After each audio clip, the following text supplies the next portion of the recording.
What is up, my kings and queens and all in between? It's Andrew Velasquez with another episode of Mindful Artist Podcast, Season 2, you guys. Oh my goodness. Thank you so much for being here. I wanted to ask you a favor. Please go to your ratings, your reviews, give us those stars so others like yourself can have an opportunity to see this in their algorithms. And that song you just heard is called Mi Corazón. You can download wherever you stream your favorite music. Just search for Mi Corazón, written by Andrew Velasquez, produced by Aaron McLendon. And here we are, your one-stop shop place for all things mindfulness, creativity. I have another amazing special guest, you guys. It's Jasten King, everybody. Welcome, Jasten. How are you? Woo, that's good. How are you I mean, doing? such a Yeah, celebrity name too, like Jasten King. Like, good. is I that planned is it that that your way. real name? No. I see. It's so cool. I love it. I It love is it. it is now. It is now. There you go. Once it's been Yeah, in the invoices and the checks for a while, it's yours, right? there you go. Right. So who is Jasten King? A man of many talents, Jasten King can be found behind the DJ booths at the Burgundy Room, the Faultline, or Revolver, which is in West Hollywood, everybody, if you don't know, California, which coincidentally runs his video montage work round the clock. Some nights you'll catch him trying out new material at LA's comedy hotspots. Other nights, Yeah. he's at screening some of his films like Ouroboros, winner of the 2013 Hump Festival, or the new transgender documentary Finding Kim. The lure of music can drag him onto stages with the bands he's playing guitar for or fronted. Sometimes it'll all come together like Charlie, the Death of Nancy Fullforce, Los Angeles Fringe Festival's Best Musical 2011, the alt-rock murder mystery musical hero, and starred in and is currently adapting to a screenplay. Congratulations. Yeah. Chances are, if he's not doing one of the above, he's at home, passed out in the loving embrace of his precious pug, Miss Squid. Hey. Welcome, welcome, Jasten King. How are you, babe? Hey. I'm doing good. I'm doing good. That's hearing all that just makes me exhausted. I'm No, like, really? Could I stop no, now? Is that enough? that's amazing. I Yeah. applaud you. Okay. Congratulations. How does it Uh, feel to hear back your accomplishments and just a little bit of like your portfolio? I know that sometimes when I explain it to other people, it just seems like it's kind of boo boo boo, like it's just all over the place. But to me, like it's one thing just always led to the next thing, to the next thing, to the next thing. So it's like to me, it's all just sort of related. But because I was there as it kind of evolved. But um sometimes, yeah, when I hear it back, there's things that I forgot about, like even doing stand up and stuff. I mean, I did that for a while, but then I nowadays I don't really do it as much. But it's a I don't know. It's kind of funny when I hear it all in a row, because I guess I'm always kind of thinking what I'm doing right now and what I got to do next. So sometimes when you have someone or you read I something about relate. yourself and it's like the stuff you've already done, you're like, oh, wow, I guess, yeah. I relate, my Because I fellow have done that. Capricorn brother. Yes, we have that. Capricorn brain that keeps us going. But no, I mean there are no rules for artists and creatives in general. Like, and yeah, you said it perfectly. I Yeah. think every opportunity you have had has leveled you up to get better for the next opportunity. So had you not experienced all those different, you know, Yeah. And jobs a lot of that times they come together later. Sometimes I'll try something, yeah, it doesn't really go far, but whatever. And then I'll go back to what I was doing. And then, then it kind of meets up like, oh, I want to be able to get yeah, here if I hadn't done this here, and then it, yeah. Or there's yeah. something particular about one weird job. Like for me, like I remember in cosmetology school, I had this crazy summer job at El Torritos and Acapulco as a karaoke KJ. And it was honestly the funnest job. Like, and I'm not a singer whatsoever, but just getting the crowd going. And so I feel that now I'm tapping a little bit into my karaoke KJ-ness with this microphone in front of me. So yeah, I feel like every little random kind of artistic experience is going to help you evolve to the next and shape you as the artist that you should become. So there are no Yeah. rules when it comes to how Sometimes they that should even go help. about. Sometimes I realize it even helps just like in your daily life, like even doing stand up way back when. I was very nervous. I mean, I would public speaking and stuff. I could scream in a rock band on a microphone with a guitar and Sure. other noise going on, or play music in a club and scream over a microphone or something like that. But while DJing, but to be silent and just talk to a crowd of people would Yeah. terrify me. So that's why I did it, because I was like, I need to just go so out of my comfort zone to burst to get rid of my self-consciousness that's Yeah. maybe there. But I realize that just kind of applies now more to even stuff like this. I'm much more comfortable talking to people and Yeah. finding the humor in things and stuff, instead of it doesn't that really just kind of broke my shell of doing that. So, and that That's too, I later awesome. did like some burlesque stuff, and I would host those shows, which I would not have been able to do if I hadn't done the stand up stuff. So yeah, That's so it all just rad. kind of comes back later, I guess. Yeah, it's all Yeah. relative and they're all part of the journey and the craft. So let's go rewind a little bit, shall we? Okay. Let's go Yeah. back in time. Baby Jasten King. Where Scary. were you born? Where did you grow up? Were you always creative and did you have support growing up? Tell us about that journey. I grew up in Oregon, Salem, Oregon. Not the cool Salem, not the witchy Salem, but the white trash Salem.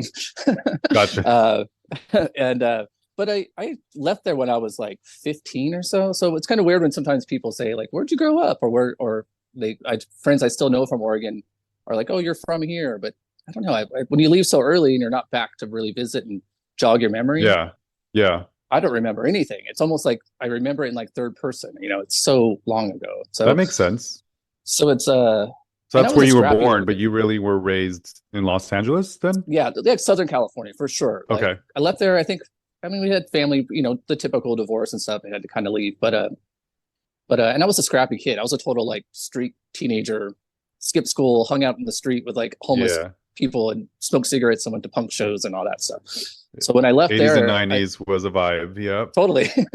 So when I left Oregon, we went to San Diego, like North County, San Diego. Too scared to go to LA right away. I knew I wanted to do music, so I was like in creative, and I knew I played guitar already, but I Very didn't cool. know. I just knew that I wouldn't make it if I was in Oregon, you know. So I was like, I need to go to like, you know, a bigger city. So I thought I was going to go to New York, but then an opportunity came up to California, and then we just went to San Diego first. Just a couple of years to kind of ease our way into then coming to LA.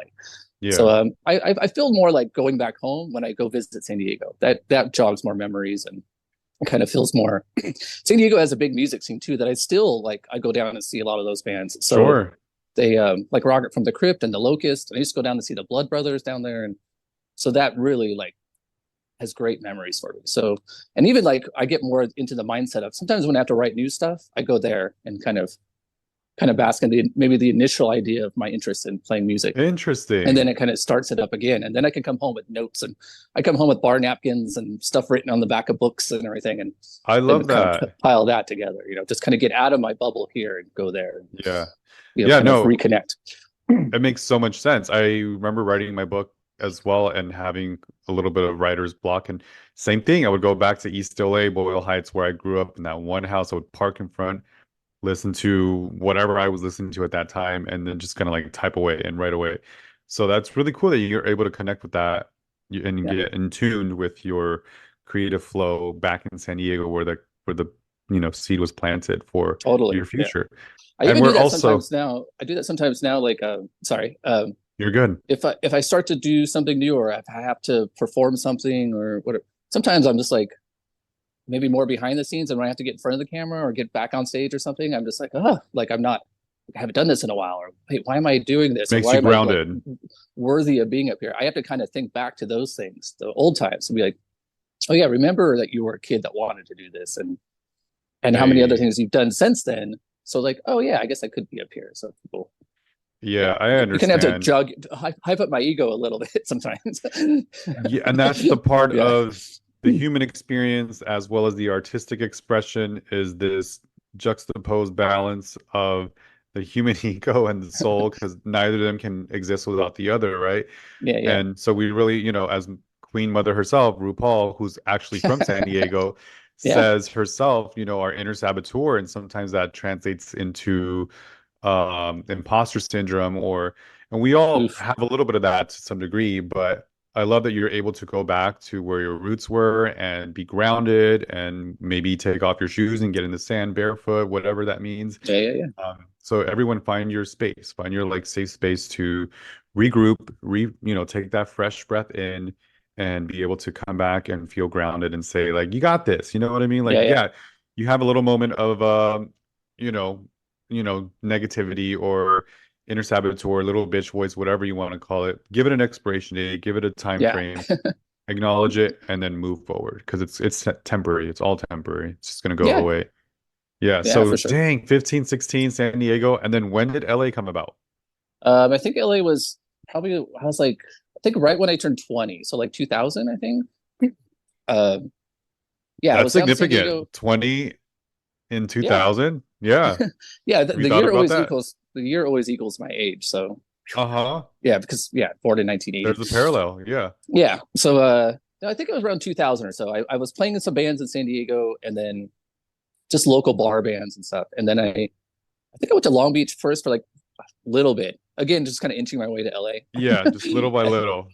And then by then too, I was kind of coming up for clubs a lot, coming up for shows a lot for LA. So it just made sense to just personally, I was just always Migrate. coming up here for stuff. Um, so yeah, it's like 2000. I think I moved up here, and then that's when I started. That's when I started going out more because when San Diego was, from what's that 15, 16 to 19, 20 was like I didn't really have any friends. I mean, I didn't go to school. I dropped out and did GED, and so I just worked like shit, like coffee shop jobs and stuff. And then during the day, then I'd go home and write music. I mean, I was like every single day I wrote songs and recorded stuff or practiced guitar, and it was just always I was obsessed, just want to be in a band. Um, so yeah, by the time I got up to LA, it was like I was just like hit the ground running to like I would go to nightclubs and dance clubs and making friends, Yeah. and literally when people would hand out flyers for clubs, I would hand out flyers with my number on it to see if people would Yeah. play in a band with me.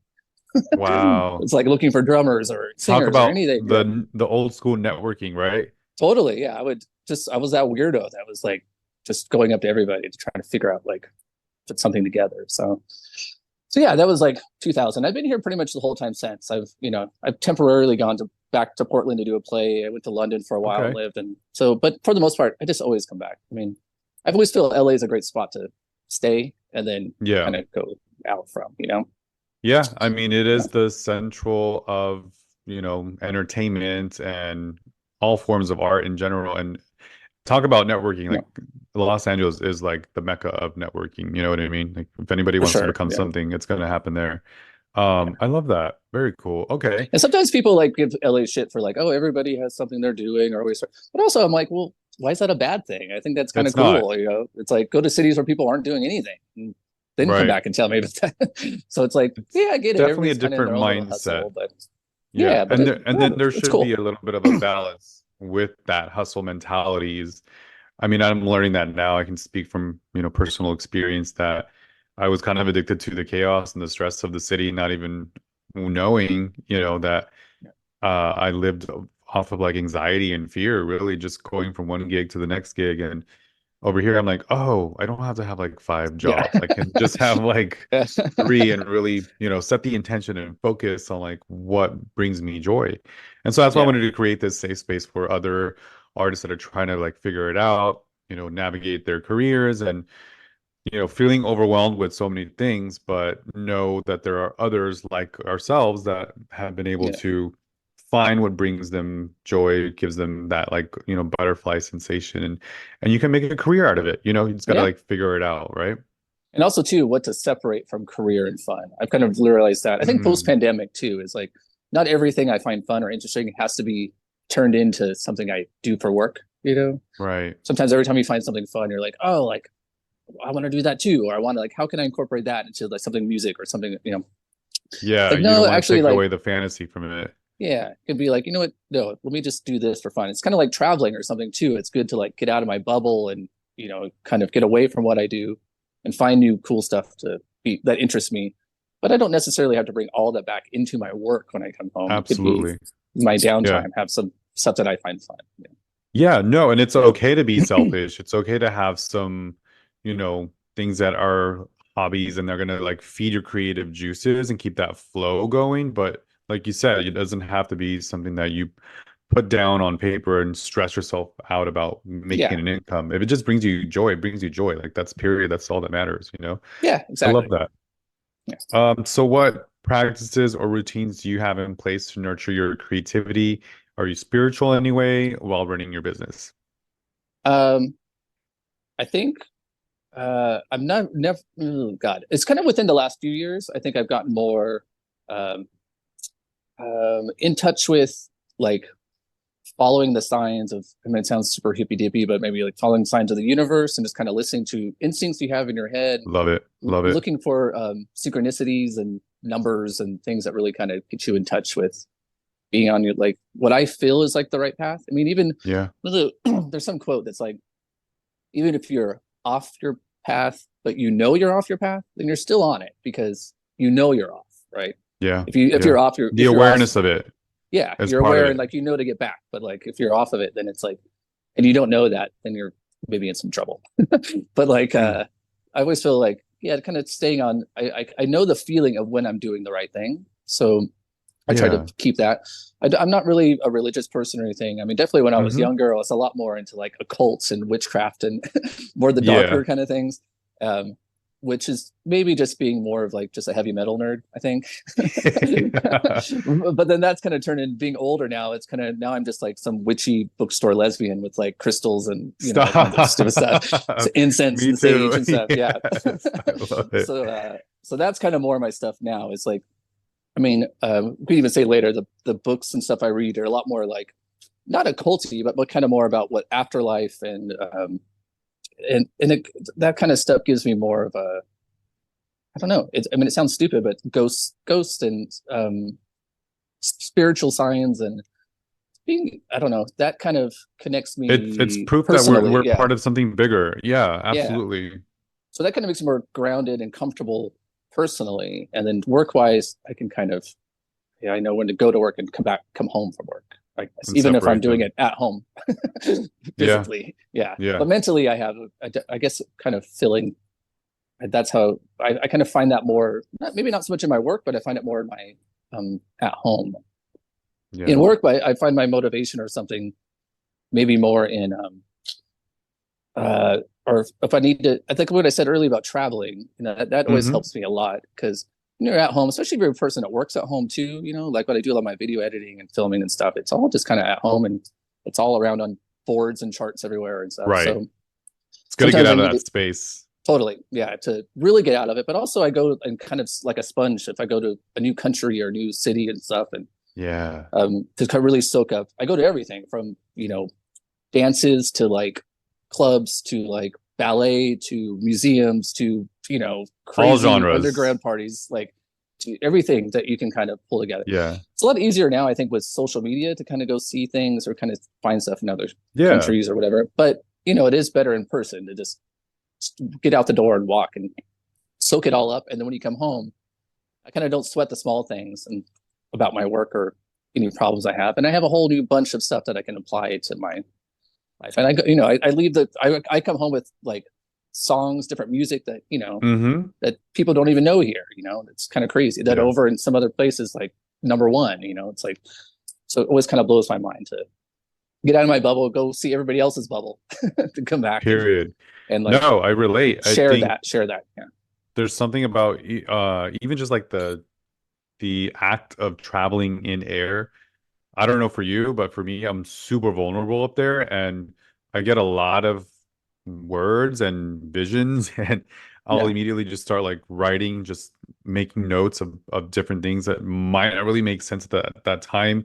Then when I get to the destination, you're present, you're experiencing everything that's there, but you come yeah, back, you're enlightened and you have just a different outlook in life and different perspective on your artistry. So it's part of the evolution of like your style too. So it's like the human yeah. experience with the artist experience together. Yeah, I Yeah, love that. sometimes it's hard. I've traveled within the states and I've taken a train to get to where I got to go, or taken a bus to where I got to go, and then fly back purposely just to unwind. Because sometimes up until you got to Yeah, leave, you got to like, oh, I got to finish this and I got to do this and this before I leave, and then you get on the plane and your brain is just like, but all pride. over the place, and then you land and it's all the hassle of hotels and finding where you got to go. So it's so hard to be centered and try to start being inspired or start to That's a like good have point. fun. So sometimes I would like, let me just take a 24-hour train and unwind along the way. And then I That's show dope. up and I'm ready for it. And then when I'm Yeah. done, then I'm ready to get back home and fly back home, But Yeah. same thing. I like the second I'm in a plane or something, like I said, I'll turn my books over and the blank pages on back of books, I just start writing stuff. And Yeah. then I come home with a ton of notes. Love it. So Love it. yeah, it's definitely just gotta break your routine and break your environment, really helps me the most, I think. Awesome. That actually Yeah. leads me into my next question. If you were able to share any tips or advice for aspiring entrepreneurs like yourself, looking to incorporate more creativity and spirituality into their work. I think Main thing, I think when I started, and I kind of tell people now, people who approach me about when they want to do photos or videos or something, uh, I always hear the thing of like, oh, I want to do this, but I got to wait till I have the money to do it, or I got to wait till I have like the musician to do it with, or I got to wait till I have, this or that, like Yeah. people always think that they need like, a fucking like Madonna budget to do something at all, so they just don't do Yeah. it, so it's like I try to help when I work with other people now to get what they want to do in their head, to break it down into the steps to get to that, to get it done, not just Mm, kind of think about it. There's a lot of people who want to think about it a lot and talk about it a lot, but it doesn't move, like doesn't get done. correct. So I always say, even if it's something you're going to throw away later, just do it, record it, sing it, perform it, just keep doing it, keep notes of everything, even if you have an idea. And then the next day, maybe you don't care about that idea or not as, hyped up about it as you were yesterday. Still keep it. Like I keep a whole bin of like notes that I've written and full on like video ideas or concepts or something, or even songs I've written and stuff. But I still save them. I don't throw anything away because sometimes, it helps to dig through that pile and pull something out of there that's like, oh, this is Yeah. perfect for this now or something. So I always tell like people who are starting or something, like just do it, pen to paper, because then it also, if you just keep writing, you're eventually going to start getting to the point where like, okay, now this is getting good and this is what I want to do. But you Yeah. need to No, kind well of said. get the wheel started, and then even for people who already do a lot of stuff, and which I find myself last couple of years and getting stuck in is, I kind of learned all these things, video skills or camera and stuff, and to do my own projects, or creative ideas that I had. But then I've kind of used that into a job now to do that with other people and help other people, or be hired to be the video guy for other people and stuff. And then that's kind of taken over where I'm kind of losing my own projects. Or so I tell myself, and as well as other people who do this, to do like so just every once in a while, it doesn't have to be for money or for a project or anything. It could just be for fun. Grab a friend, have a play day, grab cameras, go just shoot something for fun. And then you kind of, you'll find other ideas, or sometimes I get new equipment. I haven't used it yet. So I'm like, you know what, let's just go, who's free? Let's just go make a little bunsy little short film or a little photo shoot or something. And that just, it always kind of leads to that people will see that and they'll be like, you'll get hired for something else after that, like it just kind of Yeah. always leads, but just to do stuff for fun, just again, to kind of get back in touch with why you did it in the first place. Yeah. Yeah. No, a Yeah. couple takeaways. Definitely, I relate to what you mentioned earlier about just hearing other artists or even yourself. You talk about it, you see about it, you're downloading maybe podcasts about it, about what you want to like pursue, but it's like, where's the action? Where's, Yeah. it's almost the distraction with the procrastination. It's like you're often being distracted with other noise and comparing yourselves to the Madonna budget or whatever it is that you don't have versus, looking at the present moment and what you do have, being grateful for what you are able to achieve right now and just Yeah. freaking doing it. Just go out and just do it. Yeah. Yes, write down your list. Yes, visualize it, have a mood board. That way you're manifesting it and it's going to come to fruition. But rather than just talking and talking and talking about it, just put some action to it and just bite the bullet and go do it. You know what I mean? Totally. Like Yeah. And that's even if it. it, That's how you're going to learn. yeah, like I said, even if you throw it away, or if something you're like, I did it, but don't put it out there. Sometimes I even say, oh, there was what is it, David Fincher, when DVDs had commentaries, I would always listen to those and stuff. And there's a great Yeah. one with, I think, Fight Club or something, where Fincher said that Oh, such a good uh, movie. Yeah. he was like, after he did the movie, he's like, okay, and watched it. He's like, okay, now I want to do it again. Because like after you see it and then what you've done, you're like, oh, wait, here's how okay, now you kind of see a closer vision, but it's, you Right. can like, oh, scrap that, let me do it again, and then you'll do it the way you wanted. You Yeah. really can see it. Exactly. So Exactly. sometimes I do that a lot with like music and demos and stuff. I'm like, oh, let me just record it now, and then I'll listen to it tomorrow. I'm like, okay, delete that. Now let's do it, Yeah. and then I'll do it the Yeah. next time, and then I'll get it right. So Yeah, you've reflected, you have a different mindset and different perspective at that yeah, point, so you are able to bring in a different energy to it. So makes a yeah, lot of sense. Super cool. cool. So now that you have accomplished so much, I mean, music, DJing, photography, art, just pretty much every genre and medium of artistry that you could possibly think of. How do you measure success in both your creative and entrepreneurial pursuits? And do they ever overlap in any way? Um, I guess I kind of think, I mean, it is kind of hard.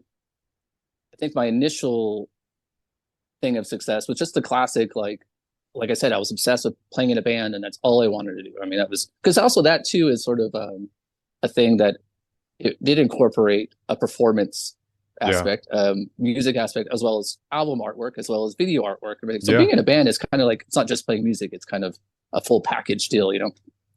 Which it's even like Multimedia. yeah, and even Hmm. like theater is like that and stuff too. It's like so that's what I was kind of liked by that. But I always kind of measured success back in the day of like you got to play in a band, get a fan base, sign to a label, go on tour, put out an album, win an award, or go on. But that whole kind of system is kind of dead now. It's not really there's not music labels as much the way there used to be. There's not Correct. MTV anymore. There's not Correct. so when my band was kind of right at the end of that. I was in a band Kill Radio, and we got signed and we toured for years and got to do Warp Tour. I mean, went on tour with like did festivals with like Green Amazing. Day and the Pixies and Beastie Boys and the crazy stuff. Wow. So and I got to be on MTV and got to go in the studios and got to go. Our label was Columbia, so I got to go up in the building of New York and see my picture next to like Bette That's Midler so and rad. yeah, crazy stuff. But also I was like, well, I knew like everything was kind of industry. Right? I'm like, when your picture is next to Bette Midler, you're like, I'm not going to make the numbers that Destiny's Child and some are making like beside us. Right. So there's a bit of a end date there, but that was really hard actually when that stuff ended. When the band ended and the label kind of ended, and it took so much work to get up there that to start Yeah. over was just I just did not have the motivate, and that system wasn't really there anymore. So it's kind of Correct. like what do I do? And then that's how I kind of started doing stand up and burlesque and boylesque stuff and all kinds of like theater. That's when I started doing Charlie. I turned music to a play because I was like, well, at least that will like Hedwig or Rocky Horror could go on for many Yeah. years. Yeah. So I guess when I kind of got rid of that mentality of music industry and that kind of climb of success, it's kind of more now of just like what if it's nice to look back for once in a while and kind of see everything I've done, but then also what is interesting right now. And I think more these days I focus more in on one thing specifically or one or two. It's kind of more Sure. not to be spinning a bunch of plates and putting your energy separate to everything, but Yeah. really just focus down on like, okay, here's what I'm working on and what I want to be putting out there right now. I like that So that's kind mentality of, even just for yeah, life too. Just streamlining your focus in general for yeah. I everything, think it just was, like clean. yeah. There's some. I think Chelsea Handler or something. One of her podcasts or something. She has like the three rule where it's like focus on just three things that like Hmm. that make you happy. Don't try to do everything. And then because I used to think of like, oh, I'm just going to do everything, and then something is going to take off, or something's going to kind of click, or something, or something will all apply together. Or Charlie even was just like putting all my eggs in one basket. I'm like, it's theater. I Right. can do music, and I'll do videos and projections and costumes and acting, and then It's but then overwhelming. yeah, then it's when you're the only person running it and writing it and doing it, it's like ugh. By the time you actually do it, you're so exhausted you can't have any fun. So it's Yeah. like And how do you enjoy it? Yeah. yeah. So nowadays it's much more pacing myself and kind of judge the success of stuff of just that I'm happy doing it and I feel at least I'm doing something creative, and I have enough work to pay the bills and it's still a creative work. I get to do that. I don't Exactly. have to have some sort of side job, and then but I still have as long as I still make time for something of my own, then that's just Yeah. satisfying. I don't care if 3 people see it or 3,000 people see it. It's like at least I did it and Exactly. it's there and it's like okay, that's cool. Well, and Yeah, it's also feeding that little innocence of young baby Jasten King that wanted the band. You know what I mean? yeah. And it's like making him proud, really, at the end of the day. It's fulfilling the accomplishments for selfish reasons, and there's nothing wrong with that. And then whoever Yeah, resonates with at the end is like, awesome, that's great that you can touch someone else's lives, but you're doing it for yourself, then the work is more authentic, it's more of quality, and it's going to have a lot more value, I feel. yeah. That's so I kind of cool. feel All now. right. I feel now too that like even you do so much work for other people, but a lot of that is their ideas or something too. And sometimes Yeah. maybe I or maybe in my opinion I had like a better idea or a different way to do it. and then it just kind of got dumbed down or something. So Yeah. when you get the time to do something of your own, and then you can show people Good point. that, then they'll see you and you'll get hired because of that. Like, Yeah. oh, so then you're kind of hired up doing your own idea and your own quality of stuff, and then the work that you do for other people, it's a lot more authentic, I think. But constantly sharing it as well and celebrating it and seeing where it goes, so it can be seen and visible for others to experience. So Yeah. I love that. Very cool. So that Cool. leads me into the new segment for season 2. The library is open! Because reading is what? Fundamental! There you have it, darling. Guys, it is called The Library is Open, and this is a space for our guests to share their favorite book, maybe that they're currently reading, or a book that you read in the past, Jasten, and your top 3 reasons why. So go for it. What's your favorite book? What did I can't remember what I gave. I think I gave you these ones. So this is one I'm currently reading. This is Kim Russo. She's like it's gonna sound like I recently just went to my friend's wedding and they made fun of me for like, Jasten, we're losing you. You're like going all ghosts and paranormal and alien stuff. But we welcome that here. It's all good. We love it. I love that stuff. But also it's not like the silly kind of movie version of it. I really like she's like a medium, and she really kind of she's kind of taught me more of the powers of listening to your instincts and listen to the voices you have, and there's a reason why these things pop in your head or visions pop in your head, and it's kind of possibly something from the other side giving you a direction, or just your own instincts, being in tune with it, looking for synchronicities and this kind of kind of keeping on your own path, I guess. She's kind of been helpful with that. But I know it sounds like I'm talking about the Long Island medium or something, but it's no, you're good. Listen, my mom passed away this last June, and she was the closest person that I ever was with in the world, and she's probably she is the reason that I am the person I am. And when she passed away and crossed over, to the other side, like I was terrified, I was sad, all the things, and it wasn't until I finally like had that like breakout moment of just, I won't forget it. I'll never forget it. It was raining. It was a long day of work.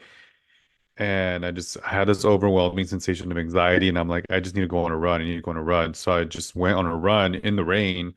And I was just like weeping. Like it was the cry that needed to happen, because I hadn't cried like that since my mom passed.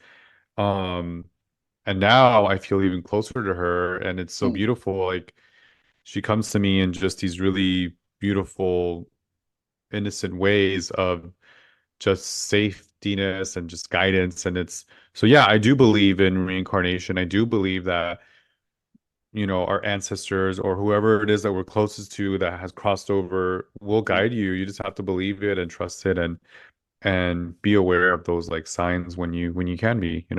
Yeah. Well, sorry to hear about your mom. I remember I heard you talking about one of the other podcasts, and I'm the same. Like my only family is my mom. I mean, a lot of my friends know my mom. I bring her out to like clubs and stuff with me. Bands I go and see, they know my mom because she's always. What's your mom's name? My mom's, she's Karen. Yeah. She's not a Karen, but her name is Karen. Yes. Yeah, I know. I understand. But the same thing. Karen like, King.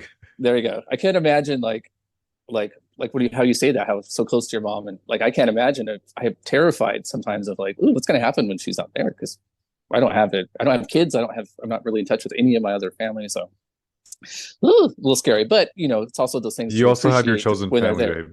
Yeah. Yes, yeah. But also to appreciate everybody who's there, and appreciate while she is here, don't start thinking about the bad stuff. But also like Kim and stuff, she's very. And even there's also a couple other people I follow, like Kim and Greg and Dana Newkirk. They do like a lot of like witchy, not witchy stuff, but it's kind of more of that in touch with the earth and stuff, and more like, and how stuff like that maybe gets a little more of a reputation of being scary or silly or something. But it is, we're all part of, it's, again, sounds a little hippy dippy, but when I go on walks every day, and it's like I look at trees and I look at the sky and think of like how there's some I think Mindspace or something once told me about how like the sky is almost like your thoughts. Sometimes it's cloudy, sometimes it's dark, sometimes it's completely clear. So I kind of think about that, and while I'm clearing my own head, I kind of look at stuff around me that's clear and everything. That's beautiful. So I kind of Yeah. think of the space and being connected with everybody, and not thinking about differences, but thinking about what we have in common, and just being present. I think, and then I come home with a clearer mind too. I'm like, okay, calm down. No, Mother Nature walks are meditative and super spiritual. I think that's a great way self, and just breathe in the oxygen, exhale the negativity, and come back refreshed and just feeling gratitude. Pretty much, like that's I think that's very important for a human experience to have on their regular practices daily, to just have a Mother Nature experience to some degree. Totally. Yeah, I think during that, another thing that happened during pandemic was, everybody was taking walks and stuff, but I haven't really stopped. I still do it every day. Oh yeah, I love it. Like, I don't like going to the gym and getting on a treadmill. I'd rather walk, of course, a few miles and then go to the gym and then come scenic on. area. Yes. Yeah. So it's like 100%. And then during lockdown too, it's kind of being trapped out at home and kind of just getting too much in your head, and not necessarily a good way. It was nice to get out and stuff, and so I still do that to this day, to kind of like coffee up at home, think about all the things I got to do, get out of the house, stop for a second, come home, and then focus on what I got to do that day. Reflect, resets. Helps. Yeah, because otherwise, if I just get up and start going, then I'm just I'm all over the place. So it's just chaotic. I need to like stop and then Good job, Jasten. My other book I had was this one. This is a longtime favorite book. Yeah. It's called We Are the Neutron Bomb. It's by Mark Spitz, who was an editor for Spin magazine back in the day, and Brendan Mullen, who was like a club owner back in the day here in LA. But it really is like it's like the history of like LA punk scene back in like the 80s and early or late 70s. So this was a big deal because I feel like when people talk about that era of music, it's always the New York Blondie Ramones scene, or it's the London Sex Pistols, Clash stuff. But it was in LA as well. Yeah. And this is like the Go-Go's, the Cramps, Devo, the Germs, crazy stuff. And it's all they all are telling it themselves. So it's all just in different quotes. So you can kind of start and stop whenever. And then just recently, We Are the Neutron Bomb. Very cool. Yeah. And it came up recently because I'm working at World of Wonder. Speaking of Mama Ru and the library. The building that World of Wonder is in used to be a club called the Mask Club. And I remember that. It's where the Go-Go's first started. They used to rehearse there and stuff. And if you go in the basement, it's all spray painted. And World of Wonder kept it all up. So they didn't cover it at all because they knew the history of that building. Yeah. So if you go down there, you'll see the Go-Go's and stuff. And it's the Go-Go's who spray painted it when they're like teenagers, So it's kind of fascinating. That's so rad. The history. But it's kind of funny to go to World of Wonder now for work. I do a lot of their photos and events and stuff. And it's like, it's cool to see like, oh, this is the building. It kind of all comes together, I guess, different interests of mine. They actually have a lot in common, so. Yeah. I haven't been to that particular room that you're talking about, but I have been to the World of Wonder headquarters a couple times. Once to record Transformations with James St. James, which was awesome. Yeah, he's such a legend. Totally. But speaking of Ru, give us your top 3 queens. Oh God, of all time? Wow. Yeah, I was thinking about that earlier because I was kind of trying to jog my memory before this. Because you've worked with many of them too. Yeah. Because I've worked in clubs for years. So I used to do kind of the first gay clubs I did was because I used to DJ like the Sunset Strip and do like the Roxy and then I did Rage for a while. I used to have a rock night and I did that for a while. But it wasn't until I went to Foo Bar. Yeah, well, I did Foo Bar for a while. Akbar had some great rock nights and jukebox and all that stuff too. Yes. They still do. They still have a great music selection there. But when it wasn't until I went to Foo Bar and I started working with Shishi LaRue, who had a night there, that when she wouldn't be there, I would fill in for her because she mostly spun rock stuff. So then I was kind of the rock guy to come and do it. But then when she was gone, they'd have a host, and that's how I met Raja, Morgan McMichaels, Angina, Pandora. Oh, geez. Mayhem. All those girls were like, Alaska used to work the door. Willem would work the door. Yeah, that's when Johnny was a go-go dancer there too. Yeah, it was. I mean, it's so funny to hear like all these people now, Detox and stuff, used to perform on the bar there and stuff, and just were all just local girls. It was like there wasn't even a show yet. Yeah. So I guess my favorites of all time. Oh, good God. Probably of all time, probably. I mean, Raja is not only a longtime friend of mine, but she's just amazing. I mean, good God, Legend. that Hmm. all winter season, she just killed it the whole time. Just Yeah. amazing, amazing. Agree. So her, I absolutely love. I don't know. Detox again. Every time I run into her, like Yeah, I and saw, she's fun too. Just great she's energy. Her yeah. style. Hmm. I think I ran into her at a club or something not that long ago, and of course everybody was just like on her. And then I just grabbed her hand. I was like, "We're going." And then we walked outside, and she's like, "I love that we've known each other so long. You could be like, we're leaving," and then we just Goodbye. left. Yeah. But her, and then God, I'm trying to think of some of the newer ones. I really like a lot of the UK seasons that Drag Race has been Yeah. doing. Yeah. So I Yeah. love This like last one was Vivian. great. Yeah. Yeah, but like Vivian and even like Lawrence Cheney and stuff, and Bag of Chips I've Hmm. known for a few years, and so yeah, those I like that what's going on with those seasons. They're really both the American ones are getting very young, and I'm kind Right. of running out of the people that I know that around here are kind of in Yeah, touch I with. But find I'm watching UK more than Canada too. yeah, Canada Yeah. has some cool stuff, but Yeah. yeah, Yeah. the UK one I just feel like the humor over there I just love. I go to Yes. London like once or twice a year, and I just It's love such a like fun yeah. city. Yeah. Oh my God, There's the so much to best. do there. Great comedy scene, great You lived there movies, for a great while too. yeah, great television, great drag, great clubs, so it's like Hmm. so I like the UK season. It's like, oh, there are a lot of these people they're getting are people I'm familiar with. And it's like, oh yeah, these people Yeah. are really, really entertaining, fun. Yeah. And their styles have evolved so much Yeah. too. So it's I feel like really there's a like good oh, sorry, there's like a variety there too, I think. I think exactly. That's what I was gonna yeah, say. There's yeah, really diverse. Like there's yeah. all sorts of forms of styles and aesthetics. Oh my God, this is Cool. fun. It leads me into our next segment, wrapping up my artist rapid cues. Justin, I'm gonna ask you three questions. Wherever you are at the top of your head, doesn't have to be Whew. too thought out, but just intuitively answer question number Okay, one. okay. Who is your hero and why? Probably my biggest there's can I do two? Yeah, you can do a Probably personal one and an artist one. Yeah. yeah, I mean there is the God, probably artist wise. I mean, I've always been a big Kiss fan. I mean, they've since a kid. I mean, I literally just got back from New York. I was there for their final shows at I was Madison gonna Square say they Garden. just had a Yeah, tour. Yes. yeah. They just finished the legit last tour. They did their final shows at the Garden, so I was there for that. Cried my eyes out like a total baby. But Oh. Paul Stanley's always been my main thing. I mean, it's just I literally call them my dads. Like, oh, my dad's a performer. I gotta go. It's like I learned if it wasn't for them, it's like I wouldn't I be doing love any of that. that. Yeah.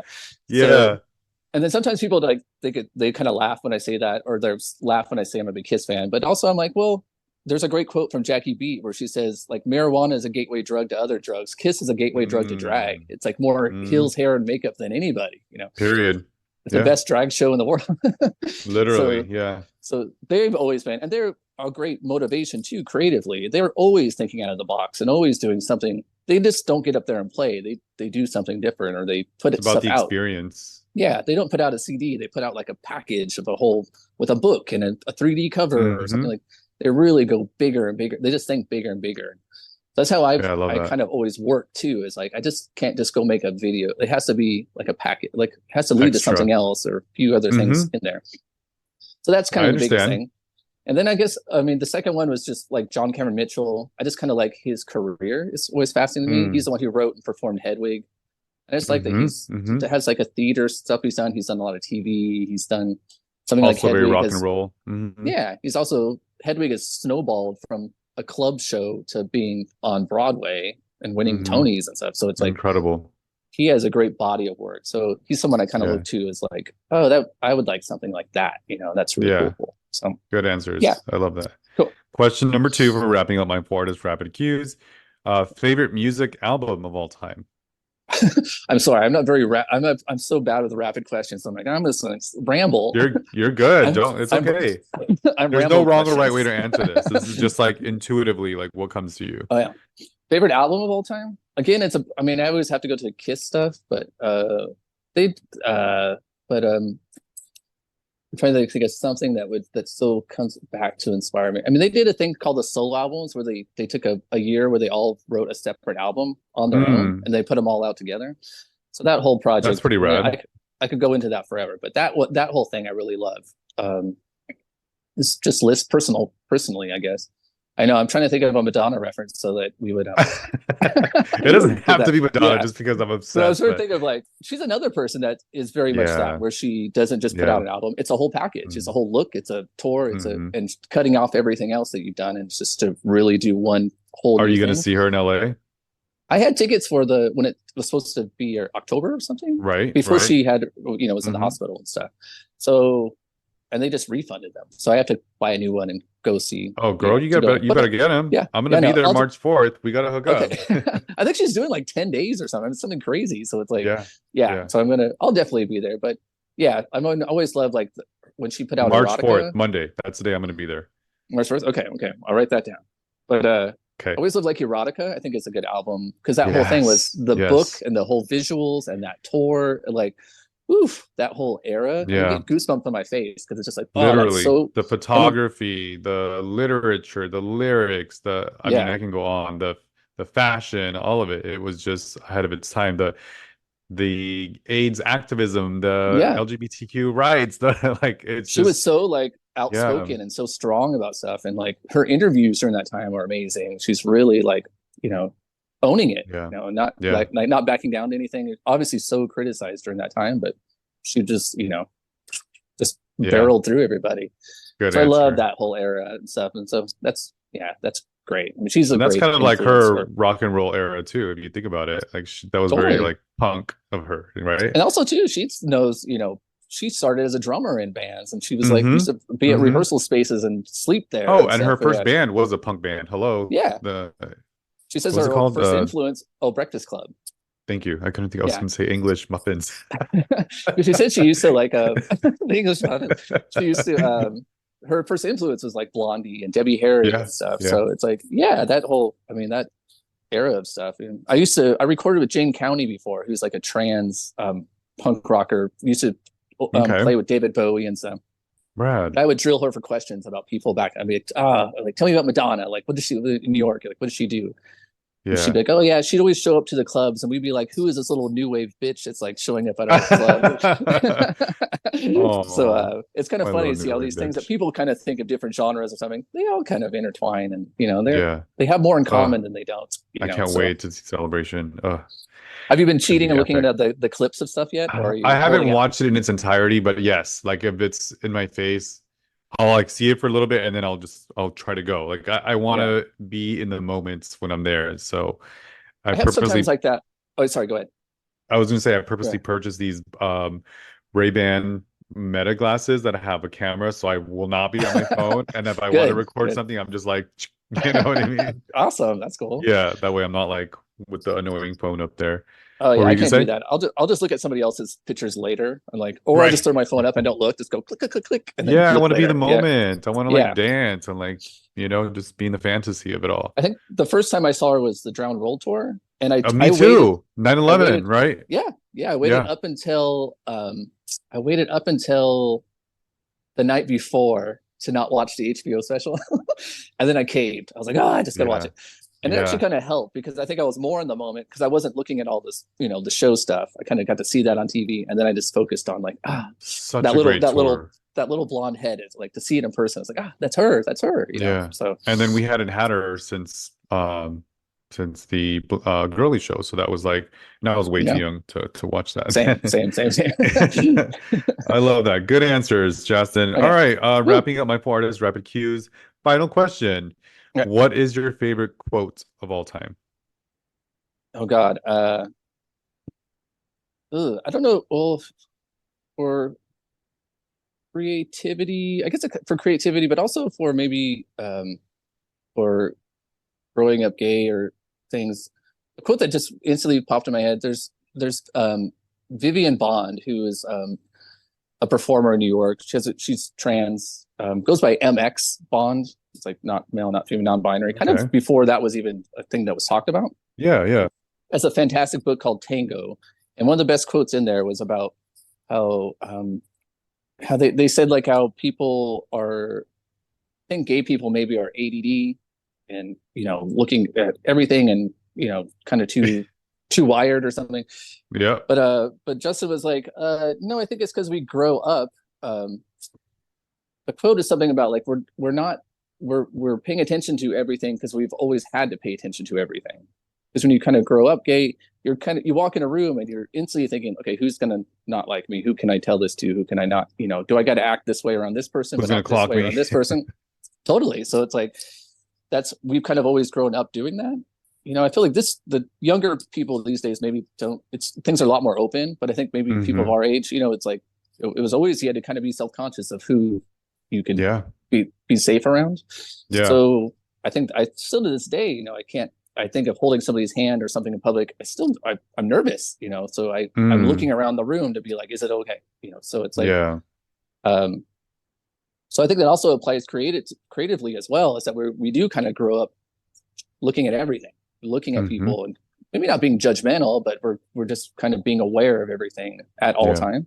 So that also applies creatively as well. It's like really, learning all kinds of different music and different styles and different performance and different, and being around a lot of LGBT people and stuff. It's all, you do get exposed to a variety of things, that maybe just a normal straight person doesn't get to go into, so. Yeah, no, part of my daily gratitudes is being queer. I'm like, thank you for making me gay. I thank you for enlightening me, because we are part of that magic that makes the world go around, makes the world a little bit different, a little bit more interesting. And can you imagine the world without queer people? Oh, what God, the heck? Yeah, there would be no fashion, there would be no music, there would be no Yeah. arts, there would be no, so many different things. Like, no, I'm so grateful that I'm queer. Yeah, took a long time to like be aware of that and accept it, but I it's always say never too too, like late. when you're younger, it's like it is hard. It is hard when you find it, and you kind of got to separate yourself from everybody and be at terms with it in order to tell people. So it's kind of like you become very introverted, I think, at least for me, because then I was like, oh, once you realize it, you're like, oh no, like I'm gonna have to. But we were tell raised this in to a my different parent. generation, so Yeah, that too. So it's kind of maybe that's the beginning of a little bit more of a loner vibe, was because it was you had to be careful who to tell, even mom to a dad or something or whatever. But but I think it's really hard when you grow up. But the joke of it's kind of like, oh, but once you make it to an adult, it's like a party. You're like, oh, there's all this great stuff you get to like experience, and people you get to be around, and things that you get to do, that it's like, oh, again, like, oh, so grateful. Like, how boring would it be to be just a straight person back in Oregon? Like, whew, no. Yeah. So what was MX Bon Tango's quote again? Oh, it's something. The quote's like, we're not. It's like, oh God, I'm going to have to write it to you. It's something like we're not having ADD and not paying attention. We're always paying attention to everything. Right. Yeah. Okay. Got it. Very cool. So thank you. I know I'm misquoting it, but I'll send it to you. Yeah, please do. I wrote it down just in case. But okay. Awesome. All right. Well, this is your time to plug everything in. Where can we find you? Where can we follow you and support your art? Cool. Right now I'm still DJing. I do Revolver over in West Hollywood. It's a video bar. It's been there forever, and it's been great. I mean, club stuff. I was gonna stop doing it after pandemic because I was like, I don't want to, go back to clubs or anything. But it's been really nice. It is nice to be out and around people, especially after all that, and especially during the times that we're going through politically. It is. I see it all very differently now. It's a lot more like community and pride and stuff. The music that brings the people together. Yeah. And you literally see them light up the room. Like, that's kind of amazing. Yeah. I used to kind of think of clubs being more sloppy, or maybe Pride being a little more drunken messiness or something. But I think last couple of years, it's been very, it's, you see straight people, you see kids out there, you see families, everybody's supporting during this kind of crazy kind of, extreme political times. So that's been very nice, to be out in that. So I've been doing, still at Revolver, and then I'm directing a lot right now. I have like 5 music videos coming out pretty soon. So I'm doing a lot of that. And then I'm still working with World of Wonder. We just did their holiday party. We have DragCon coming up, and so that's gonna be fun. And that's kind of what I got going on right now. And where do we follow you? At Jasten King. Instagram is kind of my main thing. So I tried to do the TikTok with the kids, but I just look like grandma out there. So I'm like, no. I mean, you could take your reels from IG and repurpose them. Or show some music. Like, there's no rules. And you can do pictures on TikTok now as well. Yeah. I think I started to do it, then I stopped. I'm like, okay, let me stop everything. and think about what I want to put out there, and then Yeah, I start mean, over. only Yeah, do it if it brings you joy. So don't yeah, overwhelm yourself. Yeah, exactly. very cool. All Cool. right, you guys, another episode of Mindful Artist Podcast, your one-stop shop place for all things mindfulness, creativity. Jasten King, everybody, thank you so much for being here with us. I really Awesome. Thank appreciate you. you and sharing your Thank you. story You and your too. and like your insight. I appreciate that. You guys, make sure that you download that song, Mikoto Song, you're about to hear, written by myself, produced by Aaron McClendon. You can also download this podcast wherever you stream your favorite podcasts. Share it with somebody that you love. Give us those ratings or the reviews. That way, others like yourself are most likely to see it in their algorithms. Until next time, you guys make an impact in somebody's life. Much love and light to you all. Bye, Justin. Take care, everybody. Bye.